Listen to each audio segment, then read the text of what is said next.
ہمارا جو ٹارگٹ تھا نا پاکستان کا، جب سے ہم نے ہوش سنبھالا دیکھ رہے ہیں کہ مڈل ایسٹ ہمارا ٹارگٹ تھا، سعودی عرب ہمارا ٹارگٹ تھا.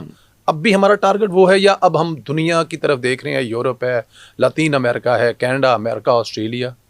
جو صاحب ہمارا تو ٹارگٹ یہ ہے کہ ہمارا ویژن کیا ہے. جی. چیف منسٹر کہتی ہیں ہم نے پنجاب کو اسکلڈ مین پاور کا ہب بنانا ہے. ہمارے پاس پاپولیشن ہے، دنیا کے پاس پاپولیشن نہیں ہے. یہ ہمارا ایڈوانٹیج ہے. ہم اس کو اپنی ایک اپرچونٹی میں بھی کنورٹ کر سکتے ہیں اور ایک تھریٹ بھی بنا سکتے ہیں. اگر ہم اپنے ان بچوں کو بہتر ٹریننگ دیں گے، مین پاور ایکسپورٹ کریں گے، they will earn remittances for Pakistan, they will become source of pride for Pakistan. Pakistan کے ایمبیسیڈر بنیں گے، پاکستان کے لیے عزت کا باعث بنیں گے، ہماری مین پاور ایکسپورٹ بزنس بڑھے گا.